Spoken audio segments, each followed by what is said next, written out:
Alrighty, guys. Hello and welcome back to the show. Got a cast coming your way today, going down on Plateau of Arrakis.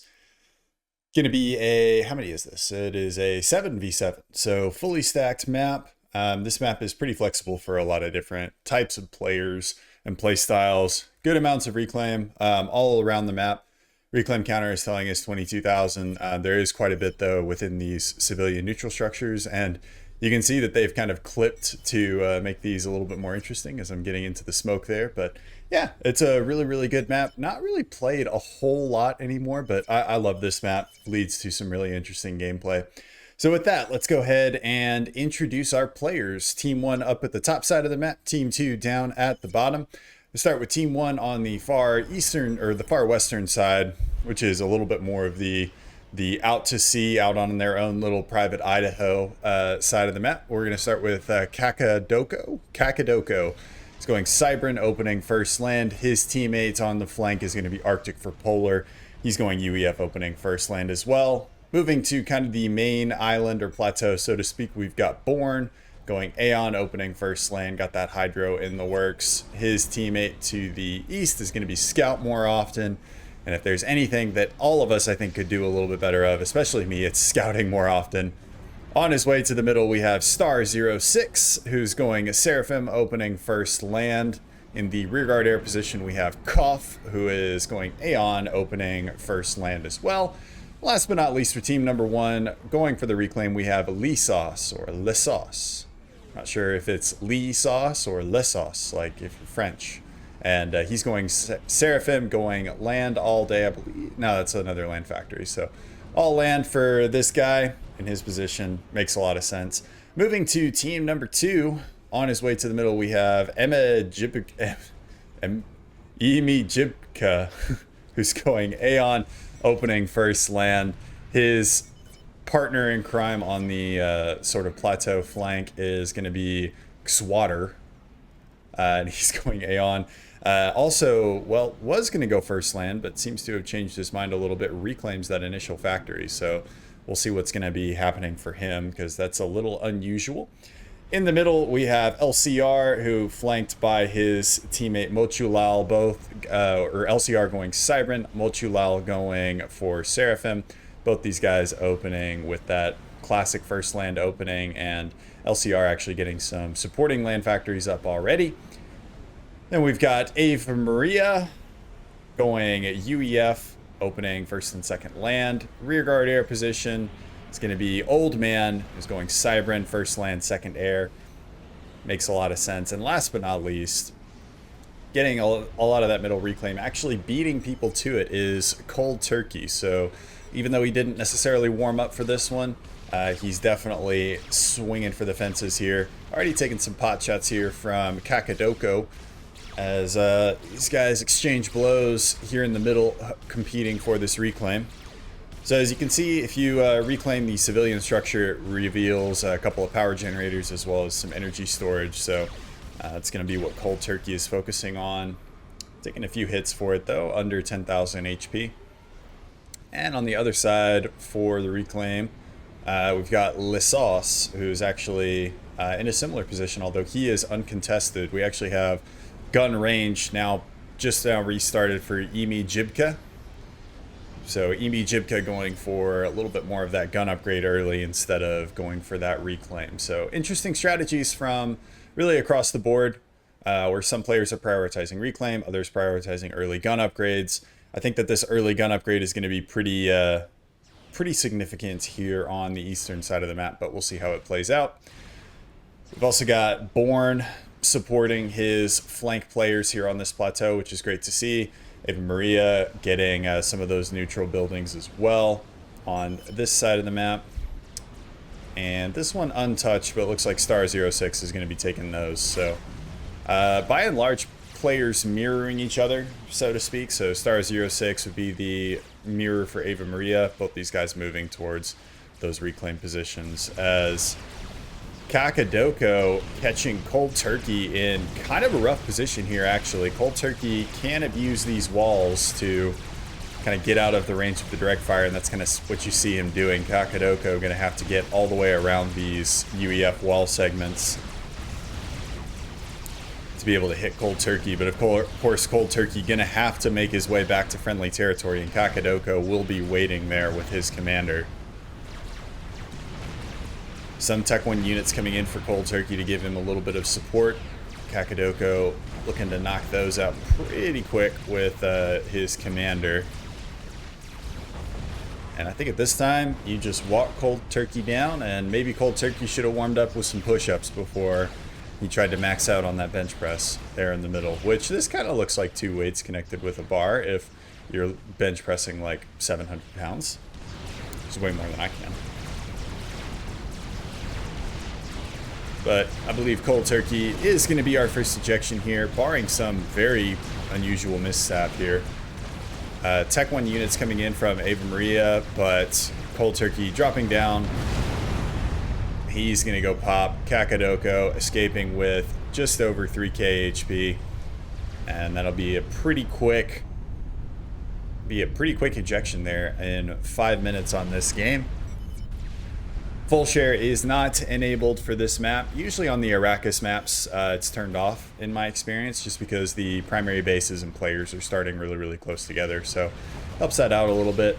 Ava Maria in their own little conflict here against some Tech 1 units versus the commander, but nothing too significant. And on this side of the map, we now see that gun upgrade being brought to bear. Not all the reclaim was able to be scooped here by Lesauce. And Koff with his commander actually up forward, grabbing some of these more forward mexes, even though he's the air player. Good presence of mind there for him to be thinking about that. Speed and range now coming in for Lesauce. And then using his Tech 1 units to screen. And that'll cause Emi Jibka be a little bit more thoughtful on commander movement. Apparently not that thoughtful. It'd be really, really nice if you had some overcharges, though, in these tight encounters. Not sure if he doesn't have E-storage or if that's just not necessarily a priority. And we haven't really talked about the middle. There is a good amount of mass here in the middle, and Scout more often actually dropping down a little bit of a point defense fire base here. Try and isolate this middle region. Keep any run-bys from happening. Almost every time I play this map, I find myself fighting over one flank or the other, though. I think it's because they put the lower-rated players out on the flanks. They're like, yeah, just do what you can, but if you die, it's not the end of the world. So that's my experience on this map. Tech 2 now coming in for Kakadoko, and there was a gun speed and range actually that was started but canceled by Star 06. Gun speed and range, though, now done for Lesauce. Lesauce putting down all of that saucy goodness onto Emi Jibka's commander, and he does have overcharge, so not feeling at all perturbed by this Aeon gun comm, considering he has a leg up with the overcharge. Emi Jibka with a little bit of a range advantage, and that's actually going to provoke a response from Xwater. Tech 1 units being sent in. Tech 1 bombers as well, helping to thin the ranks a little bit. Now you're starting to see the one advantage that the Aeon gun comm does have, which is range. Although it doesn't help a whole lot if you get really, really close. Actually, Emi Jibka not looking too healthy right now at 1400 HP. That's going to stop for some reclaim. You know, why not? Why not? You know, hey, if you're hungry, you're hungry. Doesn't matter if your health is going to shit, you still want Whataburger. I had Whataburger last night for... I have it, it's usually like my post-concert food. So my wife and I, as well as a bunch of friends, went to a rock show last night. Love going to rock shows. Metal shows specifically. Yeah, you wouldn't know this from like a lot of the stuff that I listen to while I'm streaming or in my games, but I actually really love heavy metal. That's probably my favorite genre. It's just, it's all copyrighted. So I go with my second favorite, which would be EDM or house or whatever you call it. But yeah, if you've never been to a rock show, I would highly recommend you go. Even if you don't really like rock. I've taken a lot of friends who aren't huge metal fans to rock shows, and they've ended up having an absolute great time. I'll throw something up on the screen from last night. Actually, this one wasn't from last night. But yeah, and the camera works a little shaky because I was trying to headbang while I was filming as well. Anyway, back to the game. Gun speed and range done now for LCR there in the middle. Not really any fire basing from him. Also going to go for a stealth upgrade. And Molchulal starting to make some pressure on Arctic for Polar here. Actually got some support from Ava Maria on that side of the map, spamming up some triads. And Kakadoko with a Tech 2 upgrade on his commander, advancing forward, but at the risk of potentially getting cut off by pressure from the east here from both Ava Maria as well as Molchulal, as Molchulal being very forward with his commander. That Tech 2 and gun upgrade, so pretty healthy comm. Tech 1 point defense now being spammed up by Molchulal as well, trying to seal this breach as best he can. But all things said and done, it's not the end of the world. Kakadoko, I think, has a very, very, very precarious hold on his position. Gonna start spamming up some Cerberus. Tech 2 point defense. Try and burr arrow himself in on that side of the plateau, and does effectively isolate a couple of mass points that would normally go to Tech Team 2 away from them. So always good to see. Thinking ahead. And talking about mass totals, we do have Team 1 up by about a little under 30k. It's like 27, 28k mass up right now on Team number 2. And Team number 1 actually controlling both plateaus for the time being, with the exception of Ava Maria's little fire base down on this side. Got some dark blue triads, but both of the plateaus seem well in control of Team number 1 right now. A little bit more tentative, I would say, on this side. Got a lot of just Tech 1 spam up there, not a whole lot of infrastructure. And then on this side, we're really starting to get some proper defense tactics, I would say. As Molchulal advancing on Kakadoko's position. Only one Cerberus turret here. Molchulal could just brute force his way through this, especially as the Cerberus turret seems more interested in killing the Tech 1 land units right now, but Kakadoko cannot go toe-to-toe with this commander. Commander has both gun and Tech 2. Kakadoko electing to go for Tech 2 on the Cybran. It's one of the downsides of the Cybran faction is you do have to make a choice as to whether you go gun or Tech 2. Makes them a little bit weaker in the overall commander combat side of things, but they make up for it with stealth. I would honestly say I've gone back and forth on this as a Cybran player, whether it's better to go Tech 2 or whether it's better to go gun. And I'm thinking recently I've been going more gun stealth than I have Tech 2. And I think that's just a little bit more powerful on the Cybran commander than going Tech 2 is, and then actually just bringing Tech 2 engineers up to the front line, I think is a little bit more effective to do fire basing than getting your commander to Tech 2. But I digress wildly. Nano repair now on the way for Molchulal, so going for that maximum combat commander efficiency. We'll see if he goes for advanced nano. I was in one game, I can't remember, I think it was with the is it T2 or T3 clan? Can't remember. It's the one that Comrade Striker's in, if y'all have played with him. He plays quite a bit with me. But I think somebody accidentally clicked Advanced Nano Repair and then didn't realize it until they were like 80% of the way through their upgrade. Or they were memeing, I can't remember. But then they ended up having to cancel it. It was very unfortunate because we got rushed by a monkey. Alright, LCR making a very brave push here with some Tech 1 units. And actually with the Triad cover and the fact that these are Auroras, they're doing a lot better than I thought they would. But ultimately, gonna get absolutely annihilated by the superior forces. Trying to dislodge some of the mobile missile launcher emplacements that have been set up, sieging Ava Maria's position.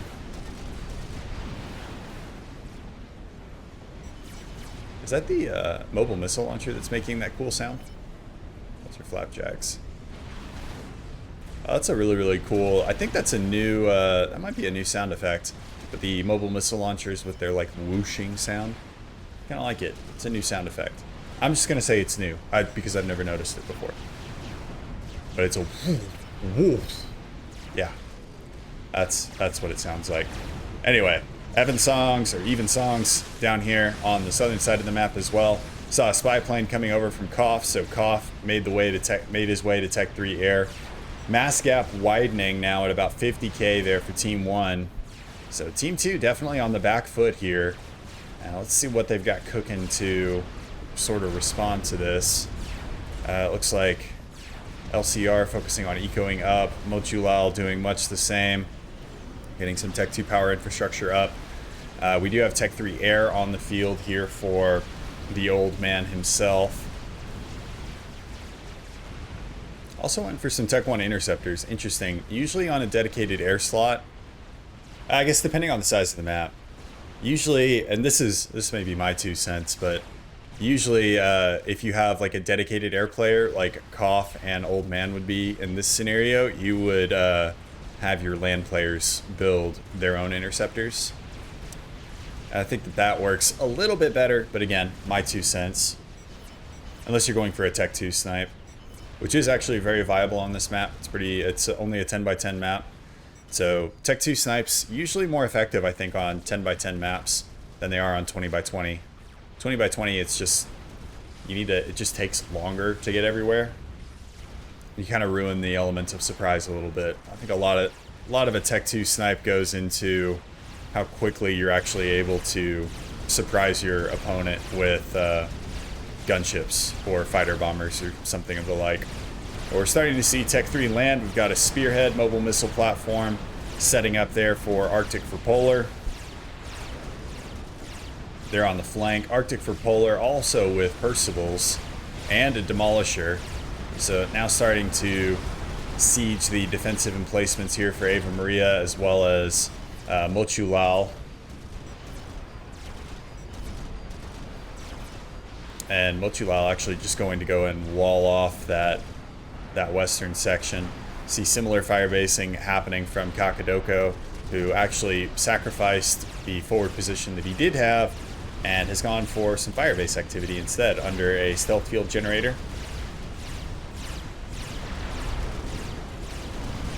Which stealth field generators I think are really, really good in lower level matches, but if you're listening to the advice of our lovely white Cybern up here, scout more often. It's pretty easy to get around the stealth field generators as long as you're scouting correctly, which, again, I don't do very often, but scouting does kind of negate a stealth field generator in static units.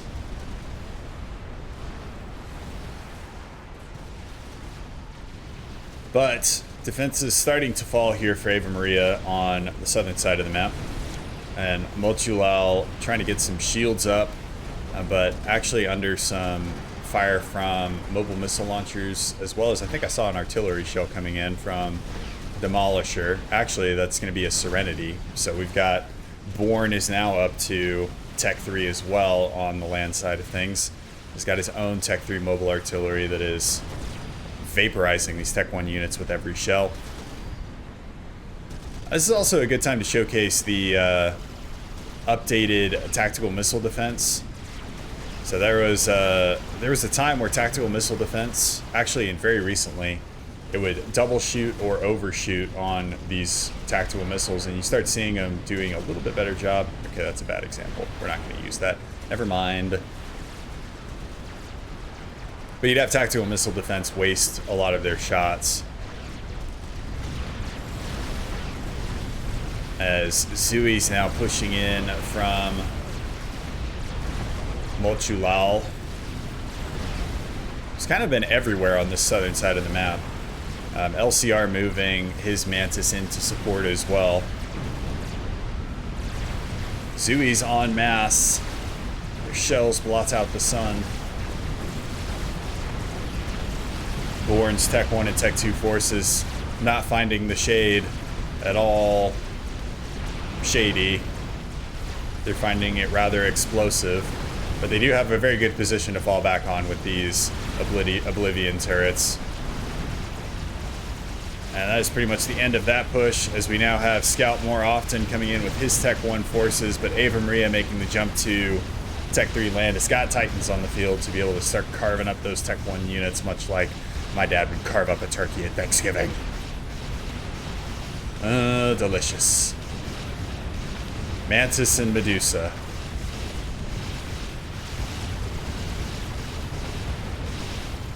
So yeah, if, as we're starting to go into the holiday season, if turkey isn't your thing, consider a demigod with hair for snakes that turns people to stone, served with a side of bugs instead of turkey.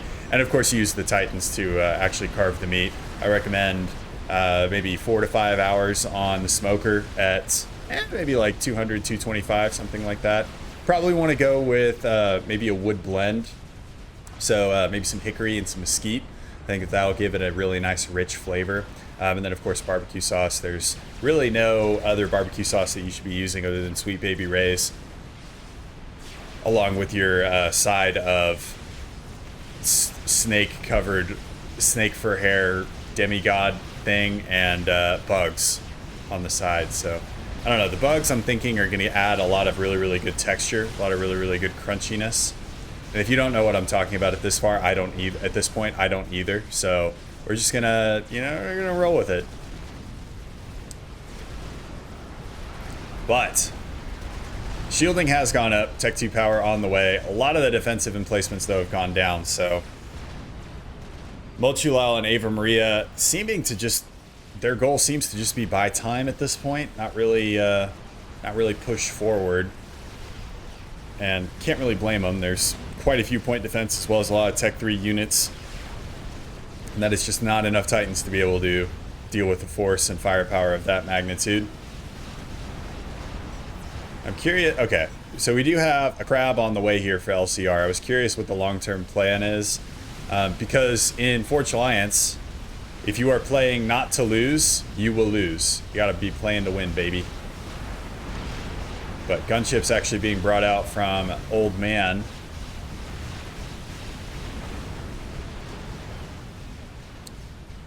That's going to cause some problems for the ranged siege equipment. Air being dispatched by Koth to start causing some problems for the gunships. That's really what this game is all about, right? If somebody's causing you problems, you go and cause them problems.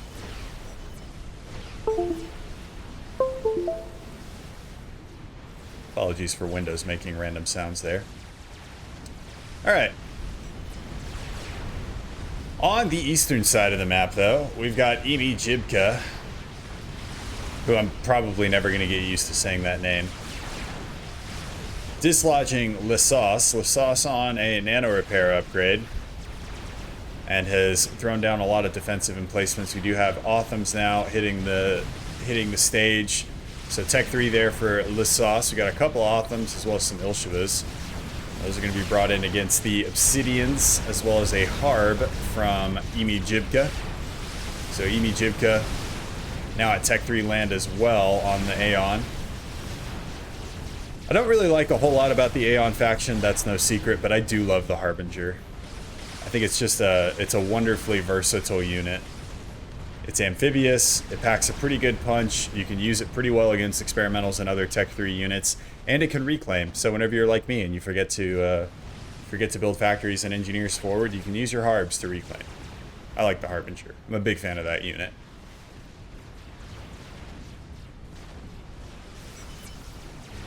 Mass gap continuing to widen, now up to 100k.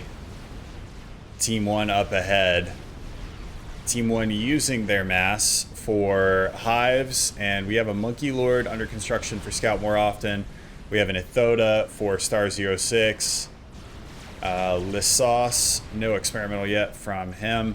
We saw earlier that experimental has been completed by LCR. That is going to be a Megalith, I believe, our first experimental of the game, as Mochulal in the depths of despair. The pit of despair. Saying that the game is over. It's not over. It ain't over till the fat lady sings.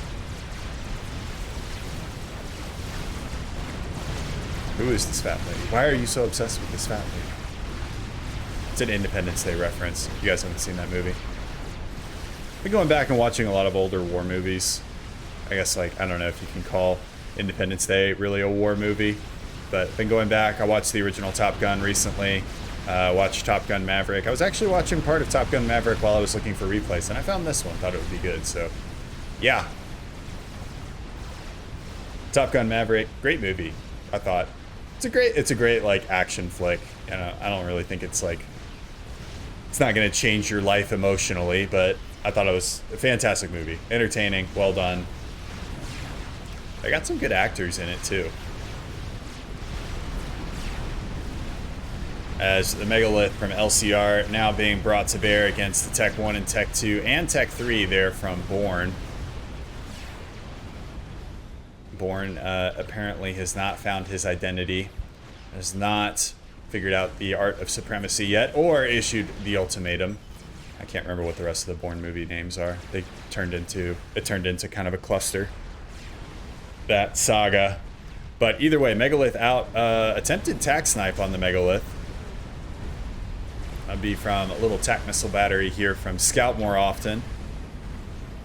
And actually getting some Gunthers up as well. So Tech 2 artillery static there from Cybran. Really, I guess, trying to get just as big of an exclusion zone here in the middle as we can. We also have a GC that I neglected to mention earlier out from Zawater. GC had a major rework as well. If y'all didn't know, with the tractor beams and the hands, I think it's a lot more effective than it used to be. It used to be kind of like a decorative feature, much like anti-air, the back seats of my car, or I'm trying to think of another smart thing to say, but I can't think of another smart thing to say because I'm an idiot. Either way, GC absolutely wrecking shop here in the middle, steamrolling over point defense. It's got Harbs in support. This is how team number 2 has decided to get back into the game. It's going to be land experimentals. And I think that the quality and quantity of their land experimentals right now is outstripping team 2's, or team number 1's, as that Ithoda from Star 06 has completed, making its way towards the middle to do an honorable duel with the Galactic Colossus. Gonna need more than 4 Harbs though to deal with the Tech 1 as well as the experimental. And Zawater, undecided it seems, because the Harbinger's just kind of walking around. Start seeing the tractor beam hands. They were doing more. There we go. And that Monkey Lord that we saw earlier from Scout more often also being brought to bear here. So Ithoda going to eke its way to victory. Well in the red though. But GC is down. There is another one back here from Zawater that I would imagine should be held in defense, as we're starting to get some shield generators set up. A couple of point defense, so needs to think about fortifying, I think, that position a little bit more and fast. As we switch over to the other side, we do have this Megalith that now has 53 kills to its name, 12,000 mass killed, and is now setting its sights on this Monkey Lord. The Monkey Lord seeming to have some pathfinding issues here, trying to get up this cliff. Gonna do what it can with its lasers, but Percival's as well as bricks being brought in as well from Ava Maria. That monkey's gonna go down. Megalith now largely unopposed here. I don't know what happened to all the Tech 3 units that were up here earlier for Arctic for Polar, but they seem to have now decided to move on to a better place. What remaining Percivals are in full retreat.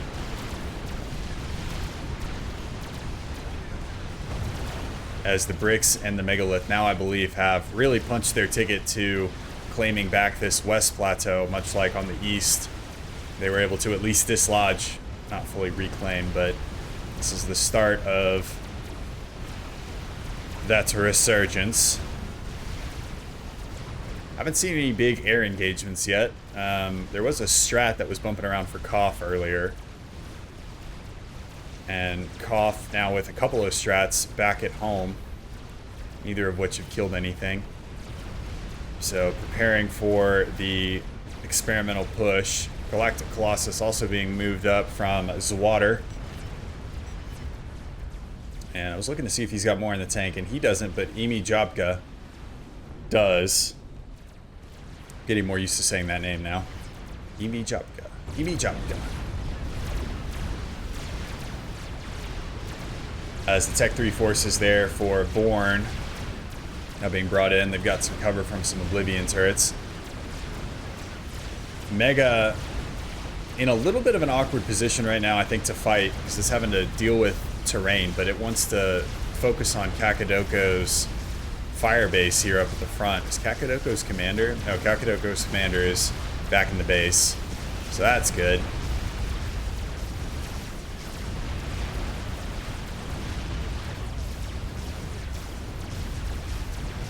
Megalith is going to storm up the hill, destroying everything in its path. Stealth generator is going to go down. Oh no! The radar. Oh, the calamity. Yeah, the firebase is doomed. We got 7 bricks here from Kakadoko. But those are just going to turn into, I think, more fodder for the Megalith, who has now killed 57,000 mass with 3 stars of veterancy. We now have a Monkey Lord as well being brought in with no support, so that's going to go down to the Megalith, I think, as well, which is a bummer if you're Kakadoko. Is he going to march this thing in? Well, he's also got a Fat Boy back here, so Fat Boy for Arctic for Polar could be brought up to support, but it seems that the Monkey Lord is just going to be rushed in. Going to go for the scare tactics as LCR starts backing the Megalith up. Has lost vision, though, it would appear, as the Megalith is no longer firing. There's a second Megalith now for LCR. Regains vision. Monkey Lord should be Monkey Soup here in the very near future. It's going to be that Monkey Lord going down. Fat Boy still in play, as well as a GC now out from Born on the eastern side of the map, as there's just a lot to keep up with. Experimental Coalition. Got Ethoda there from Star 06, as well as one from Lessos. Squaring off against one GC there from Zwater. And another one under construction, about halfway. Well, it's paused, actually, not being worked on. But that Ethoda and Tech 3 army should have no problems dealing with this base as long as he walks it in. Doesn't appear like he's going to walk it in. No, he's going to do a 360 no scope there for the Ethoda. Here we go. Here comes another 360 no scope. Another one? Ooh, that was a tricky one. That was like a 180 followed by another 180 followed by another 180. As Star 06's Ethoda is going to go down on the western side of this plateau. It does have another one in support, as well as a Monkey Lord out from Scout more often.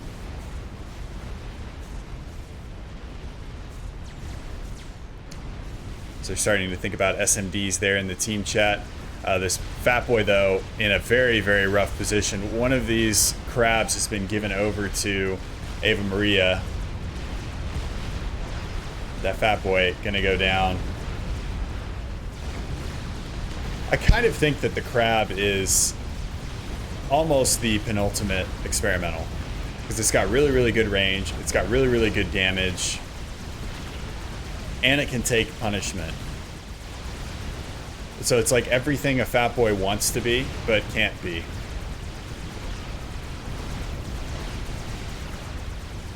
I'll take sentences that can be taken out of context for 100, Steve. Alright, GC out from Lessos. Also has an Ethoda on the front line, so that same Ethoda took a little bit of punishment, but it's back now.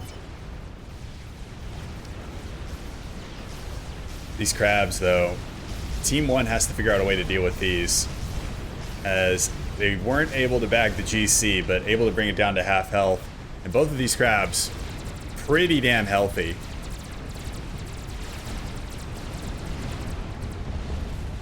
Ava Maria's crab with 4 ranks of veterancy looks like it's pretty heavily damaged, but it actually has like 3/4 health if it was an unvetted crab. And there is an Ithoda now out from Mochulao. Strat bombers being brought in to say hi, because I don't think they dropped anything. So, show of dominance there from Koth.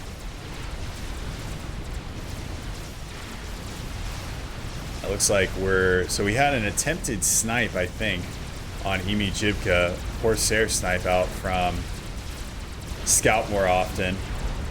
But both air players posturing for an air engagement, as Old Man bringing in gunships as well as strat bombers to deal with this experimental push. We also have an ass washer out.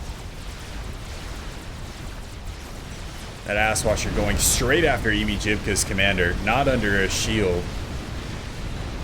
Old Man pulling his Gemini, but the off map playing with the aggro a little bit too much on these fighters. And without Old Man actually microing his Air Force, it looks like he's losing pretty significantly there to Koth. As I think one of the bombs, the ass washer bomb, took out the rest of them. So Old Man losing his entire Air Force there whenever the ass washer went off map. And to be clear, that's not intentional off mapping. That's just the ass washer doing what it does. But Emi Jibka taking another bomb to the face. He's going to be our next ejection. So team 2 going down a second player here on the flank. And we now have Swatter,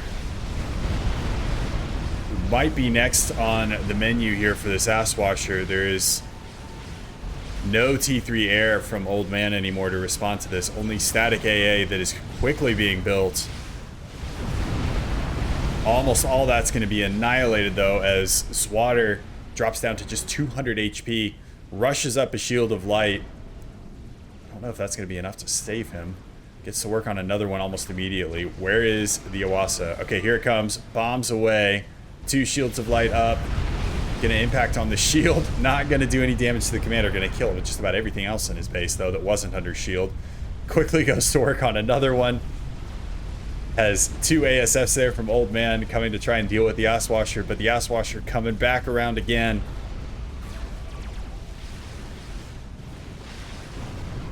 Also going to impact on the shield, as Arctic for Polar actually taken out by Old Man. I'm not quite sure what that was about, as I'm busy watching Swatter do some pretty masterful shielding maneuvers here. I'm committed at this point. Alright. So Swatter going to go down to Star 06 due to the crash of the Iwasa. So it was almost not worth it to kill the Iwasa. Swatter could have just kept building shields for the rest of the time. Just kept the Iwasa busy. So it looks like that was the experimental rush. So megaliths from well, both of them were LCRs, but one gifted over to Ava Maria, I believe, cleaned up this. And Old Man probably used strats or something similar to deal with this left flank. But both flanks now neutralized as far as players go. And Born actually getting taken out by Mochulao, who went for a teleporter on a Seraphim commander. And does have the gun splash upgrade. Strats being brought in, as well as Corsairs. And that's going to be a one-way trip there for Mochulao, as Star 06 does end up making it out. Born's base, though, going to pay the price. So, wow, Team 1 losing, what is this? 3 players in the span of like 3 minutes. But that crab's going to go down. It looks like one of these crabs was actually brought against Born's base, too. So Born, I think, evac'd his commander to Star 06, causing him to go down whenever Mochulao TP'd in. But bricks from LCR in the middle as well, trying to cause as much havoc as they can.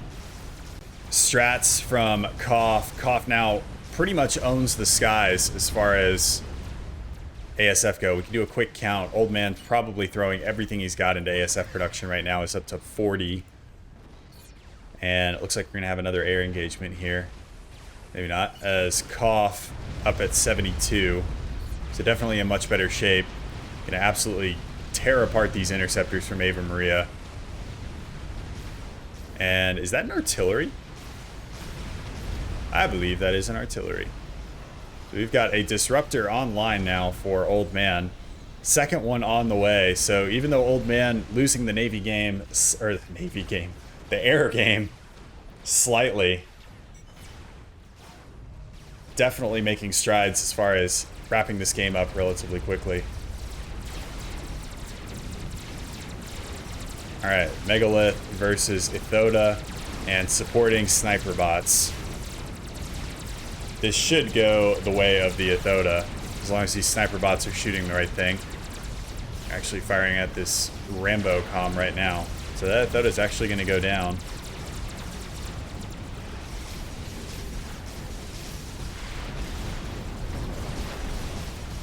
Rambo comm probably going to go down as it's trying to chase these snipers. But we have the Great Corsair migration coming out now from Scout more often. Scout more often investing heavily in Tech 2. Awasa to finish by Lasauce. Support commanders going pop earlier. Those were the explosions that you heard. As Corsair is going to get absolutely annihilated by these ASF. ASF's from Koff. A little bit out of position to cover. And Asswasher doing Asswasher things, you know. Pretending to be a bidet. But actually, several of those Corsairs making it through. Old Man taking not a great turn there. I think going after the strats there from Koff. See how many of these strats Koff can protect. Although the Asswasher been largely ignored by Old Man. Old Man going to lose his Air Force again. And strats now have free reign. So does this Awasa. There are some SAMs on the ground. But that Awasa coming in for another bombing run on Ava Maria's base. Doesn't look like the bomb was able to load quick enough. Koff now coming in for close air support. Though there's actually quite a bit of SAM coverage now.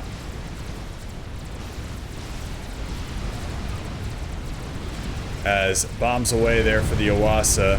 Gonna absolutely obliterate a ton of support commanders there for Ava Maria.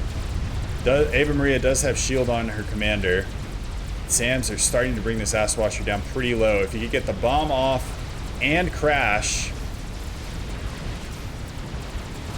I think you could have gotten the kill there. But as it was, didn't decide to control K it. Koff, I think, lost his entire Air Force just there, parking it over SAMs. So that's not great. Disruptor is disrupting.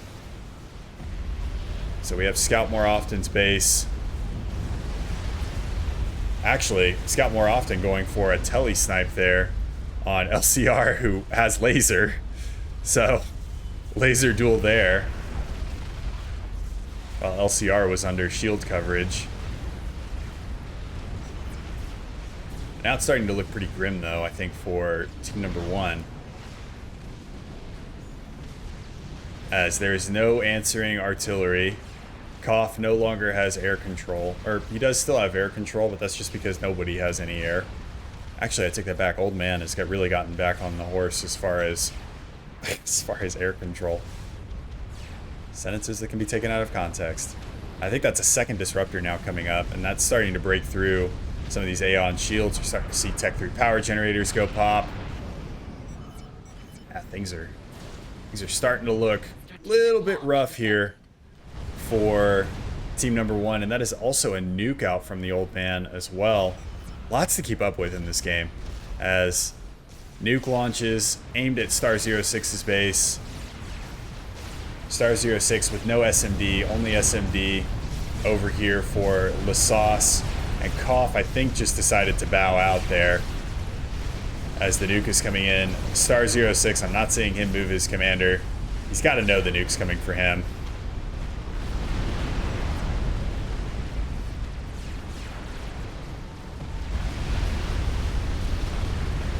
Star 06 going to go down to the old man. Ava Maria starting to punch through with Titans here in the middle. Brutally murdering some Zuis. As apparently this game was a little bit of a lag fest, judging from the chat. But the ass washer here for Lasauce is, I believe, their only hope. Lasauce, only player remaining.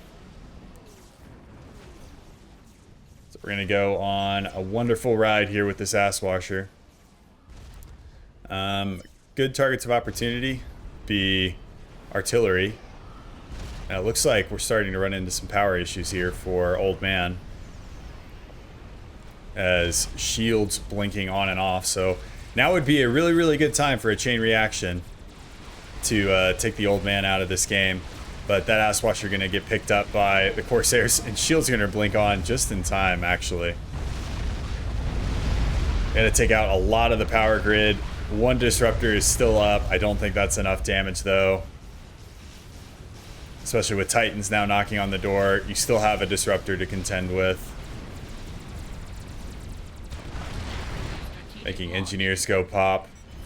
And that SMD is loaded, but very heavily damaged. And Lasauce gonna bow out of the game.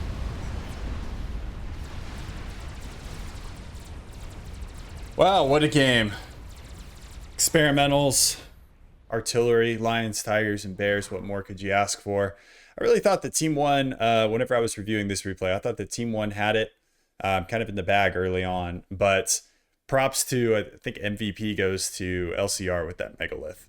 I think that Megalith, whenever I was reviewing the replay, I think I checked, and I think it had something to the tune of 130,000 reclaim. Or not reclaim, but mass killed, which is definitely value. And one Megalith pretty much cleared out everything on this side, opened the door to take out the flank. It was very well played. So with that, guys, thank you guys so much for watching and tuning in, and I will see you in the next one. Peace.